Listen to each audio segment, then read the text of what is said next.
Okay, here as this in a simple form, I can write PFS, that is the saturation pressure of the fuel at the interface, okay, or partial pressure of the fuel at the interface, both same, okay. Saturation pressure is the partial pressure if you take at 1 atmosphere thing, or you have divided by the total pressure. So this is equal to A times the exponent of minus B by Ts, where the A and B are specific constant for a fuel. When you have a particular fuel, there will be this A and B are the constant for the fuel. So we can write the Clausius-Clapeyron equation in this form also. So here actually you can easily understand that the A and B are written in terms of HFG, molecular weight and so on. So that you can illustrate also.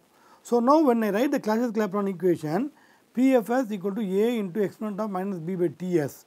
Then this is a convenient way to do this. Once I know the partial pressure by this total pressure will give you the mole fraction.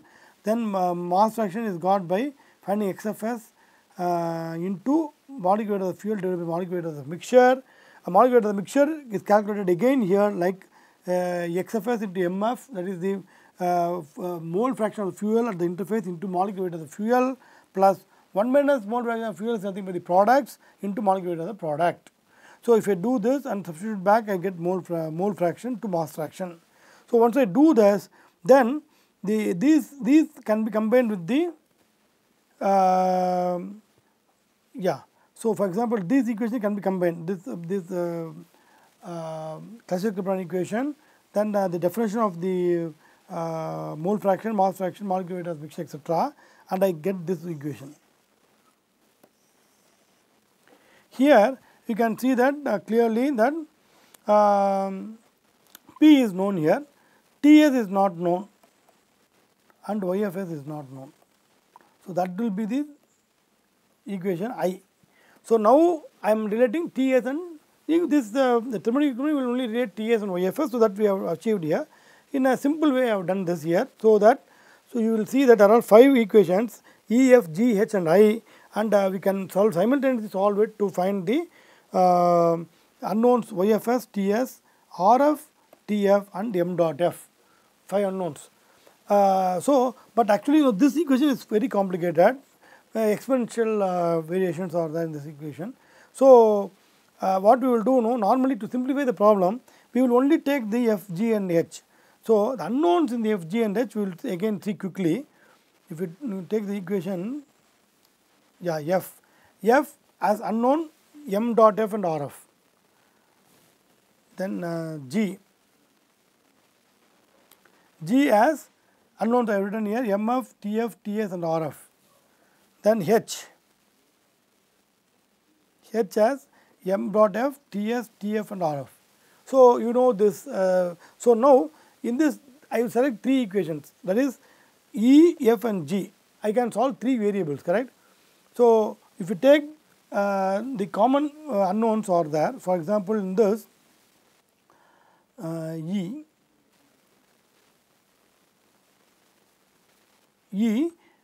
M dot F and YFS are there.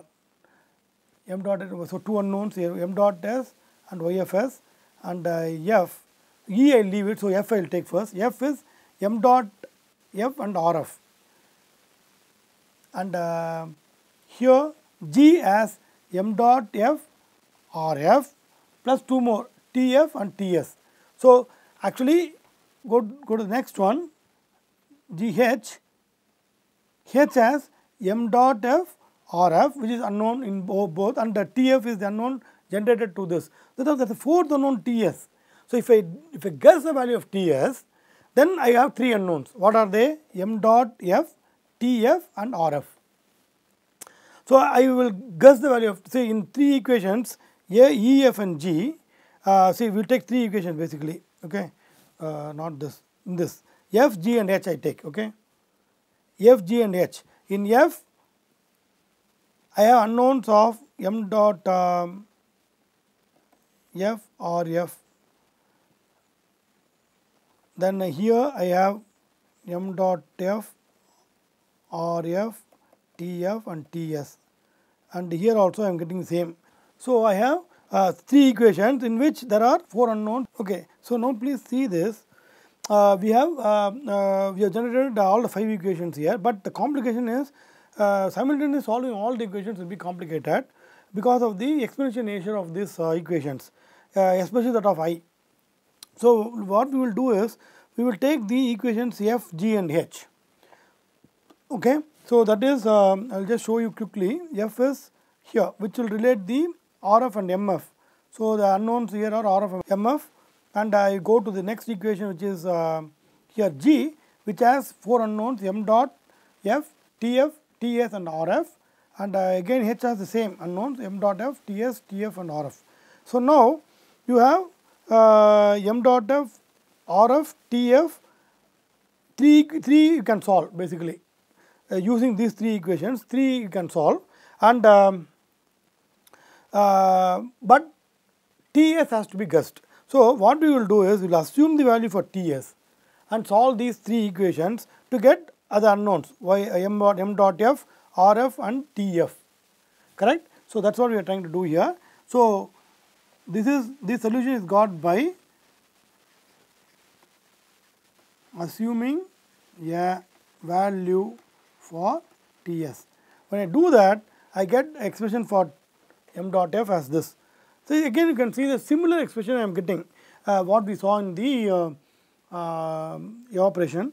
4 pi Rs driving force lambda by Cpg with natural logarithm of 1 plus some number which I call it a transfer number. So, similar expression, okay.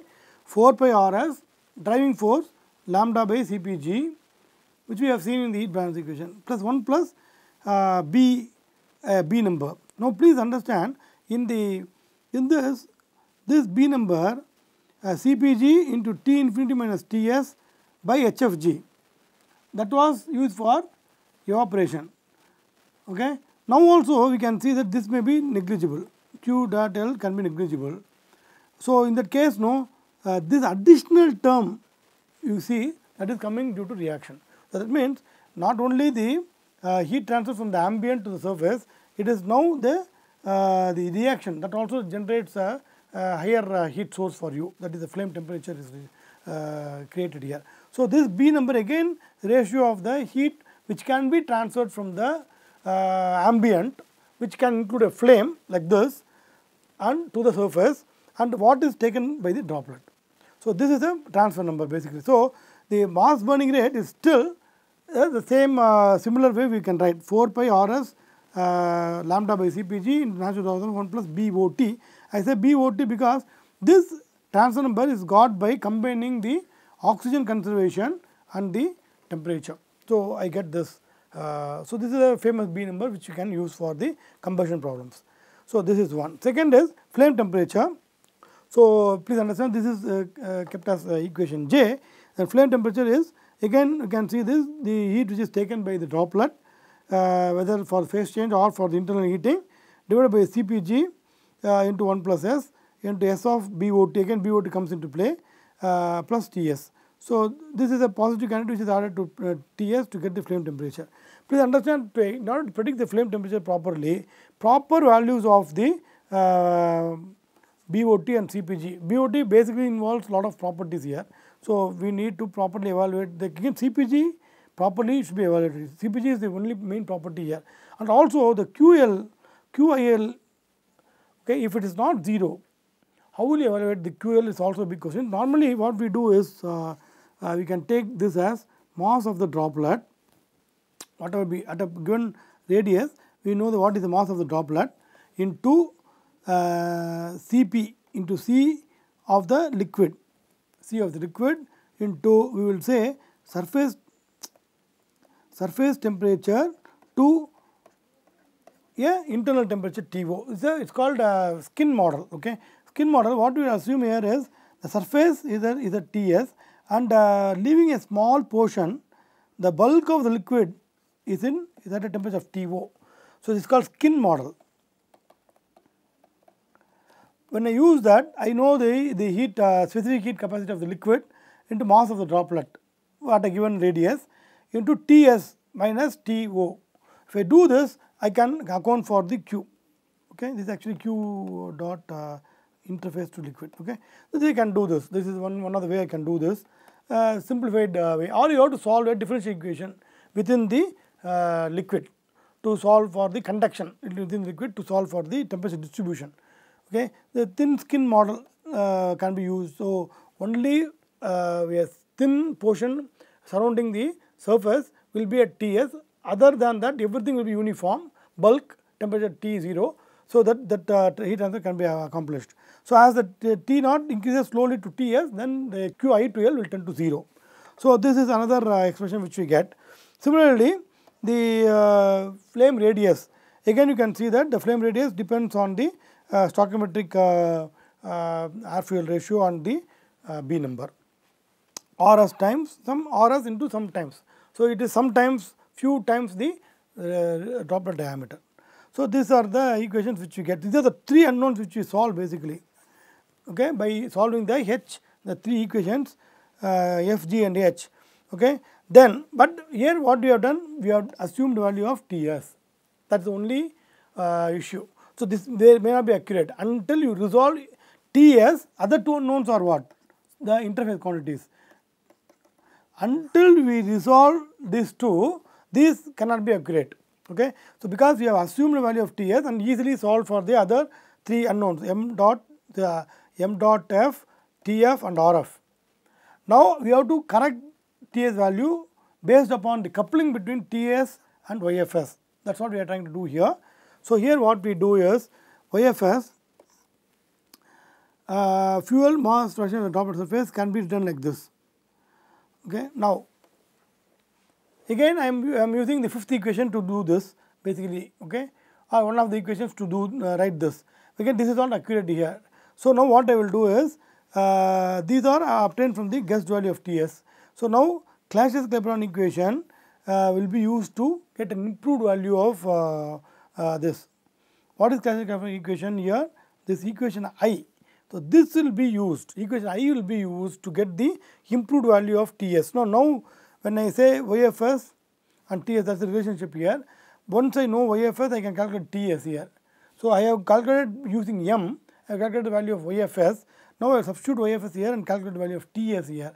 So that will be different value than what we have guessed because of the coupled nature of this. So once I do this, what happens is basically I will get so these all the equations will be re-evaluated and until convergence is got.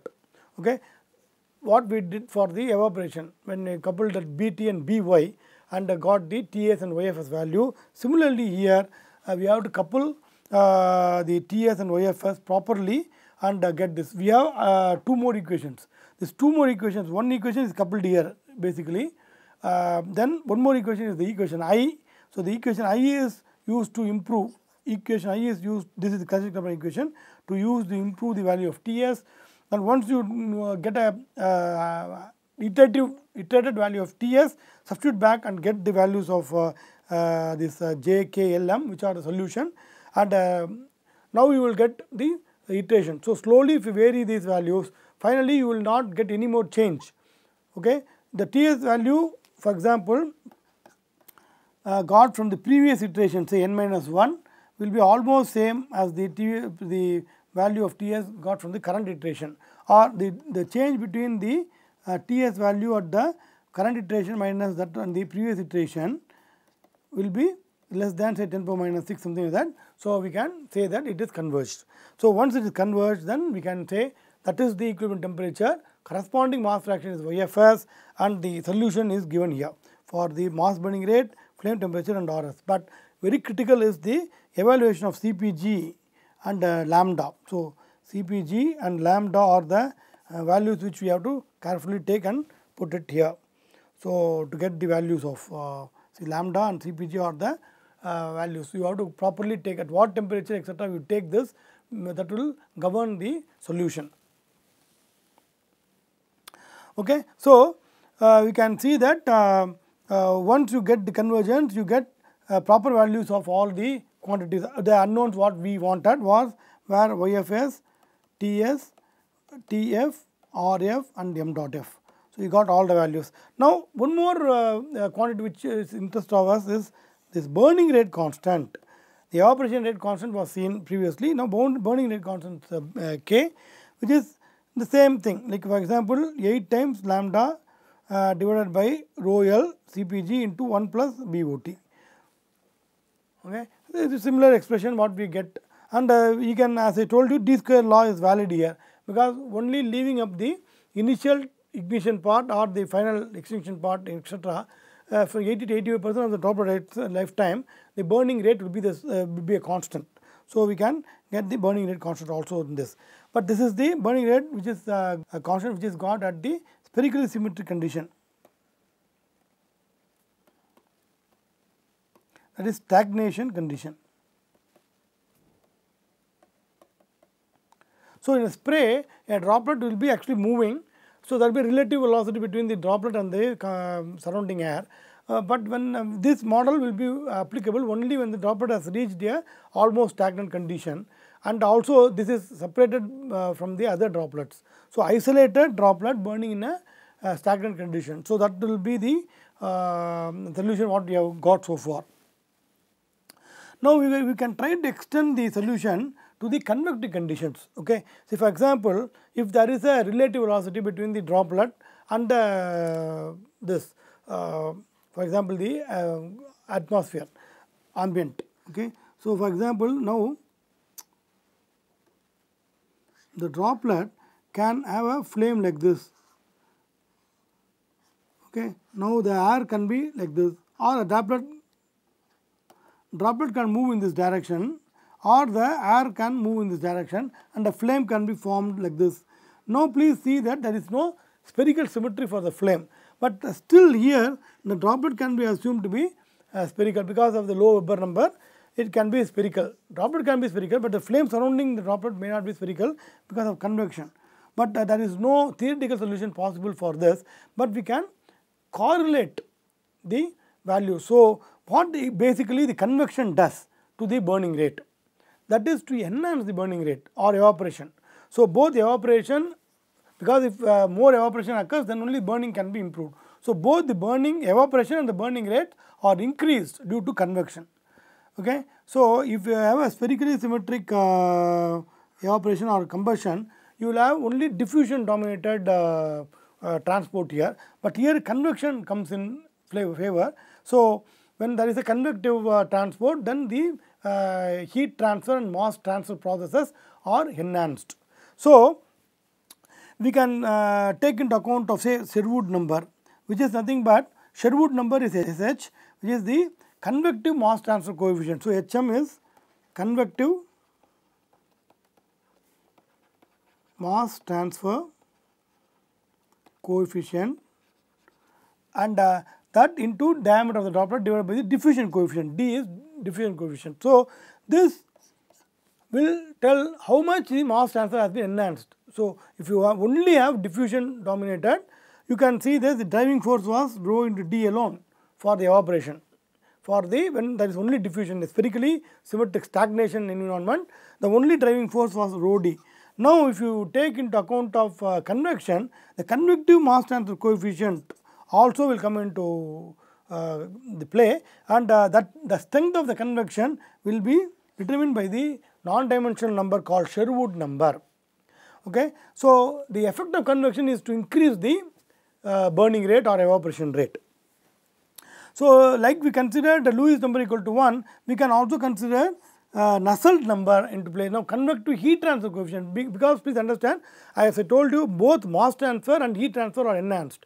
So but we will assume that the enhancement in the mass transfer and heat transfer are of the same order when there is a convection. So we will say heat transfer coefficient, Hc is the heat transfer coefficient, and D by lambda, K is the lambda is the thermal conductivity in the of the gas. So this Nusselt number. So if we assume that the Sherwood number will be equal to Nusselt number, or in other words, if the enhancement in the heat transfer is of the same order of that of the mass transfer, then we can take any Nusselt number coefficient and try to get the enhancement in the convection, the convective dominant burning or evaporation. Okay. So what we try to do here is like this. So we have a famous correlation given by Faith, which is nothing but Nusselt number equal to 2 plus some function of Reynolds number and Prandtl number. Okay. Please understand that this 2 is definite. If there is any convection, then there will be a certain value for Reynolds number. For the fluid, there will be certain Prandtl number, etc. Okay. Now, please understand that if there is no convection, or when Reynolds number is nothing but what, rho velocity into diameter of the droplet divided by mu. Okay. If velocity is tending to 0, then Reynolds number will tend to 0. When Reynolds number tends to 0, we can see that this term, the second term here, will tend to 0. So, Nusselt number will tend to a value of 2. So, when Reynolds number is very low, Nusselt number will tend to a value of 2. So, keeping that in mind, we can write the mass burning rate in a convective environment as Nusselt number times mass burning rate at the spherically symmetric condition. SS is the mass burning rate at a spherically symmetric condition divided by 2. So, when you multiply Nusselt number, see, when Nusselt number is equal to 2, that means 2 into mass burning rate at spherically symmetric divided by 2.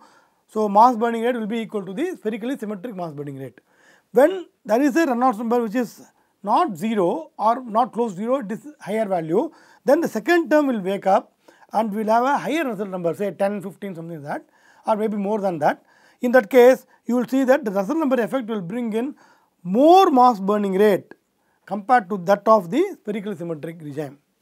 Do you understand? So, this m dot f SS is the mass burning rate at a spherically symmetric condition or stagnation condition, that is enhanced by the value of Nusselt number, which is a function of Reynolds number. Okay. So, this is the way we can correlate. There is no theoretical analysis possible because everything becomes flow is important. We have not even touched the flow so far. So, when there is a convection, then flow becomes important, and there will be non-uniform distribution of vapors, etc. And spherical symmetric model will not work. We have 2 dimensions now, and so on. So, a lot of complications arise, but this is only empirically we are trying to correlate the effect of the Nusselt number or scheduled number, which is taken of same order as the Nusselt number, and try to increase the mass burning rate. So, the increase of the mass burning rate due to enhanced heat and mass transfers in a convective environment is taken care by a correlation such as this, and modifying the mass burning rate expression using the Nusselt number. Okay. Now, finally, the note on properties. So, as I told you, properties values are very, very important in the because they assume that a constant. So, what it cannot be just a constant of we can't use R properties. That means some property values we have to take at some average temperatures. So, let us follow law on Williams, in which the average temperature is taken as 0.5 of surface and the flame temperature. Please understand that ambient temperature is not into considered here. The equilibrium surface temperature and the flame temperature is taken into account. Again, please, iteration are involved. We don't know the equilibrium temperature. So, we assume a equilibrium temperature, calculate the average temperature, then calculate properties as given here. Okay. Then do the calculations, then iterate. Okay. So, now CPG is calculated as the fuel CP, CP of fuel at the average temperature. Thermal conductivity is calculated as weighted average of the fuel thermal conductivity, 6.6 times fuel thermal conductivity at average temperature, and 0.4 times oxidizes thermal conductivity at average temperature. Then the liquid's density is taken as at the surface temperature. So, if you do this, then you get when you measure in experiments whatever the mass burning rate, etc. When you use these properties, you get proper mass burning rate values. Okay. So, this is note on properties. Okay, then I will do a couple of word examples. The first work example is determine the Clausius-Clapeyron equation constant. So, we know that the Clausius-Clapeyron equation was written as P equal to A times exponent of minus B by temperature. So, now this is saturation pressure and this is surface temperature, T is surface temperature. So, what are the constants A and B for a specific fuel? So, we know we will take a fuel for consideration as N-hexane, and its boiling point is 342 Kelvin. Its enthalpy of vaporization HFG is 334,922 joule per kg, and its molecular weight is 86.17, and the boiling point is the normal boiling point because it is given at 1 atmosphere pressure. So, how will you calculate the Clapeyron equation constant. First of all, we should calculate what is Clapeyron equation and try to fit that in this form, P equal to A times exponent of minus B by T. So, Clapeyron equation is a thermodynamic relation.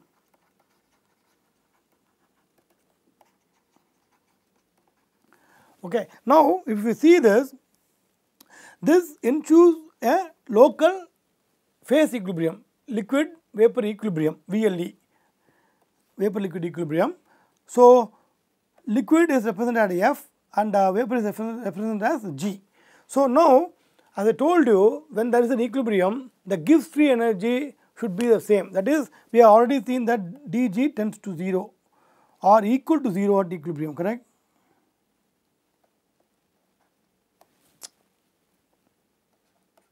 dG is equal to 0. That means you can say that the free energy of the liquid F, which is written as HF minus T into SF, will be equal to the free energy of the vapor G of G, which is Hg minus T into Sg, correct?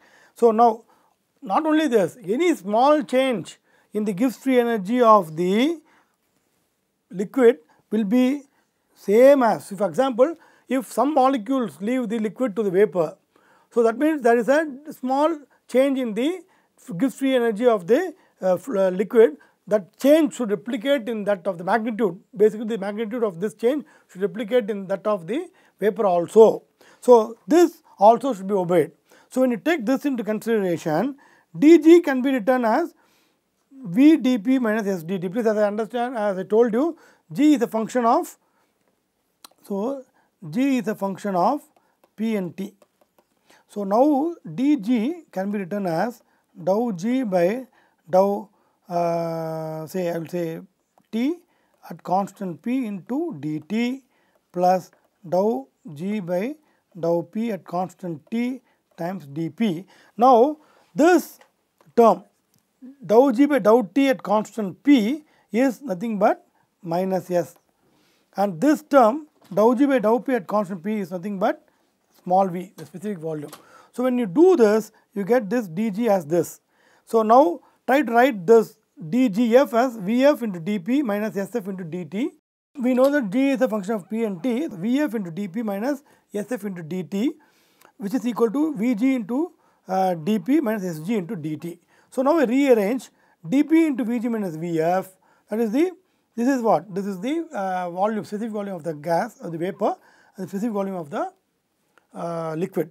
So, dt times the entropy change between the vapor and the liquid. Okay. So, now I want dP by dt, that is what the Clapeyron equation is about, the relationship between the pressure and the temperature. So, that is written as the entropy change Sg minus Sf minus the volume, specific volume change Vg minus Vf. So, but now you take into account of Sg minus Sf can be written as what? Sg delta S. So, delta S basically will be equal to Q by T.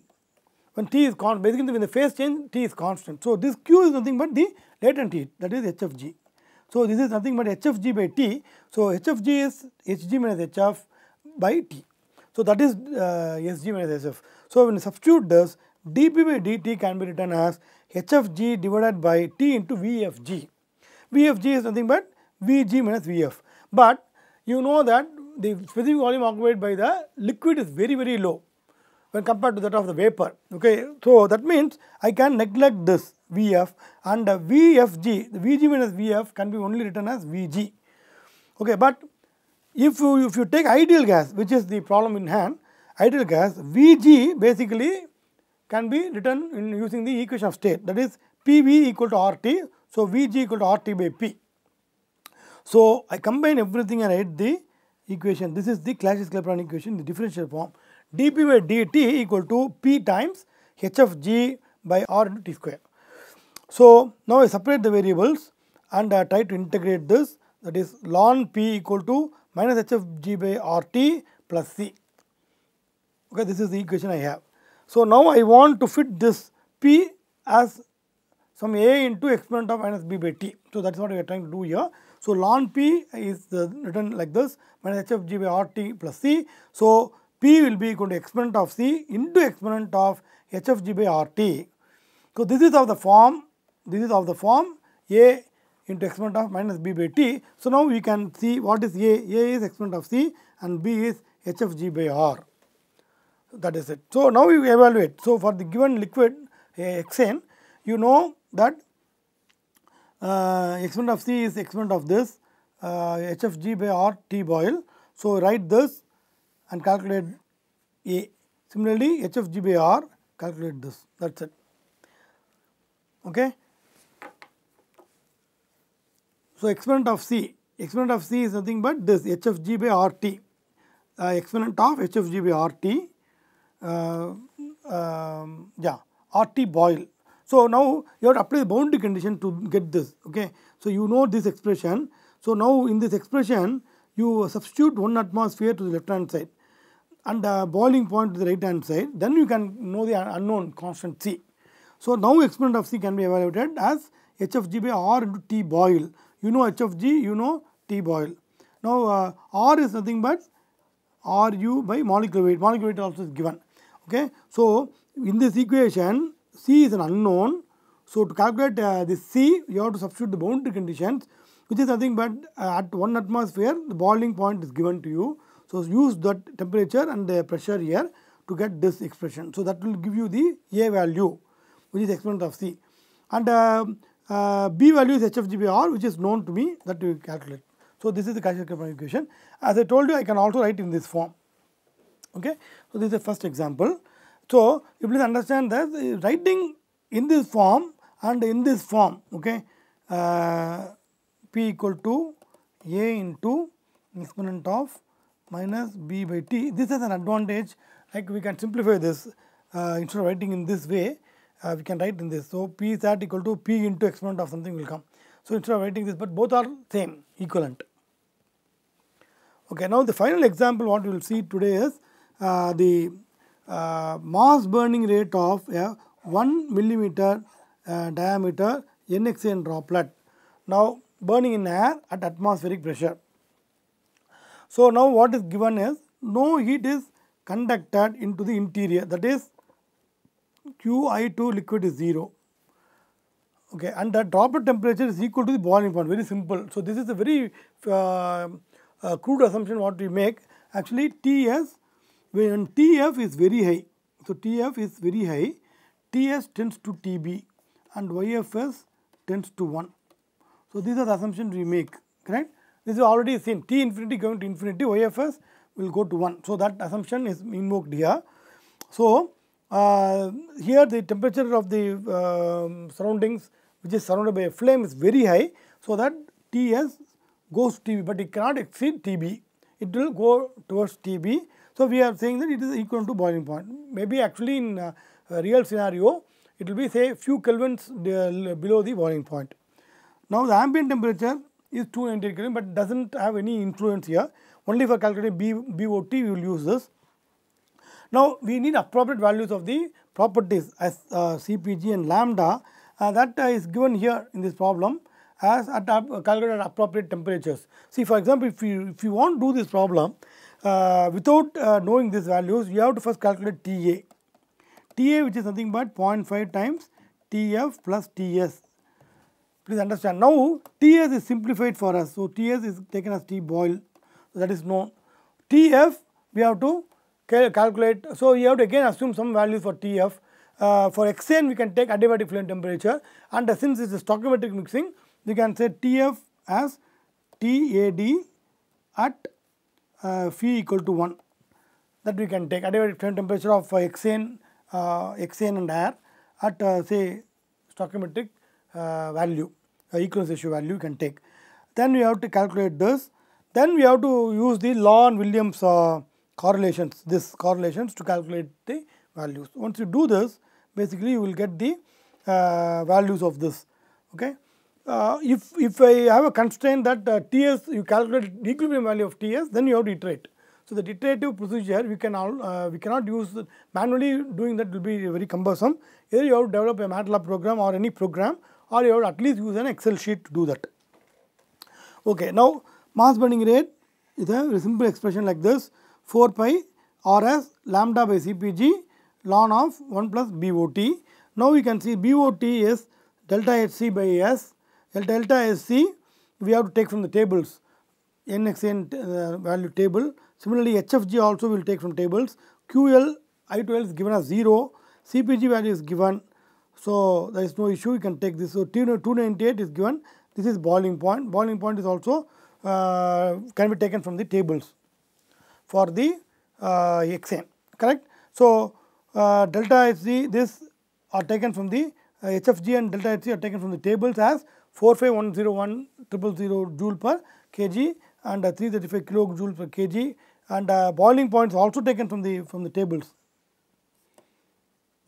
Stephen turns tables, you can take those 342.1 Kelvin. So now if you use these values, what is the value of S? S is nothing but the stoichiometric air fuel ratio, that is 4.76 times A. A is nothing but here, A is nothing but X plus Y by 4. For hexane, X equal to 6 and Y equal to 2 into 6 plus 2, that is 14.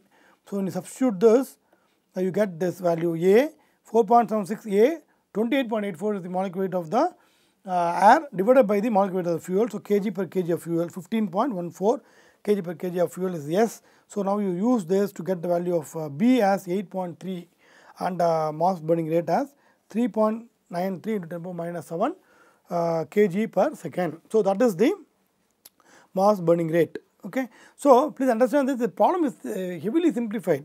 So when you want to really calculate the value of equilibrium TS, equilibrium value of TS, then iterative procedures are required. Okay. As we have seen, then we have to first guess the value of TS, then use these correlations to calculate the values, finally check whether the YFS what we got from the expression, that is the E, equation E is same as that we got from I. If not, then you re-guess the TS and redo this calculation, so to get these solutions. So everything is iteratively done, but actually for a spherical symmetric droplet evaporation or in a convective condition where you use Nusselt number correlations, etc., iterative procedure can be used to get the appropriate values of this. But anyway, the proper choice of the properties CPG and lambda are required for this. Okay. So this completes the topic on droplet evaporation and combustion.